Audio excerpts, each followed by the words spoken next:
औज़ु बिल्लाहि मिनश्शैतानिर्रजीम बिस्मिल्लाहिर्रहमानिर्रहीम। शुरू खुदा का नाम लेकर जो बड़ा ही मेहरबान नहायत रहम करने वाला है। अस्सलामु अलैकुम वरहमतुल्लाहि वबरकातुहू। तमाम सामीन को हमारे चैनल की तरफ से खुश आमदीद। मुझे उम्मीद है कि आप सब लोग खैरियत से होंगे। नाजरीन, आज का जो वजीफ़ा मैं आप लोगों की खिदमत में लेकर हाजिर हुई हूँ वह क़यामत के होल और डर से हिफाजत के लिए है। दोस्तों, वजीफ़ा बताने से पहले मेरी आप लोगों से छोटी सी दरख्वास्त है कि आप मेरी इस वीडियो को लाइक करें और अपने दोस्तों के साथ शेयर ज़रूर करें। शेयर आप लोगों ने इस नीयत के साथ करना है कि ये वीडियो आप लोगों के लिए सदका जारिया और रिसाले सवाब का ज़रिया बनेगी। दोस्तों, हो सकता है कि आपके एक शेयर करने की वजह से किसी इंसान की बहुत बड़ी परेशानी या मुश्किल हल हो जाए और इसका सवाब आप लोगों को मिले। दोस्तों, आप लोगों ने यह वजीफ़ा कैसे करना है और किस मकसद के लिए करना है, इसके बारे में मैं अब आप लोगों को बताऊंगी।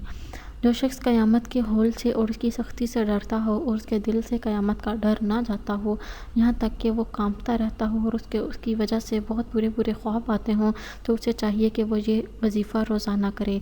वो रोज़ाना बावज़ू होकर अव्वल व आखिर 3 मरतबा दुरूद शरीफ पढ़ लेगा और दुरूद शरीफ पढ़ने के बाद वो रोज़ाना बावज़ू होकर सूरतुल नौज़आत पढ़ेगा। इंशाअल्लाह ताला क़यामत के होल और डर से वो महफूज रहेगा।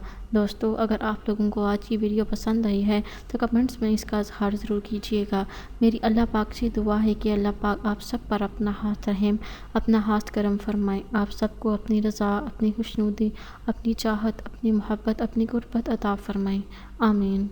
दोस्तों, इंशाअल्लाह ताला आपसे फिर मुलाकात होगी एक नए वजीफ़े में, एक नई वीडियो के साथ। अगली वीडियो तक मुझे इजाज़त दीजिए। अपनी दुआओं में याद ज़रूर रखिएगा। अल्लाह हाफ़िज़ व नासिर।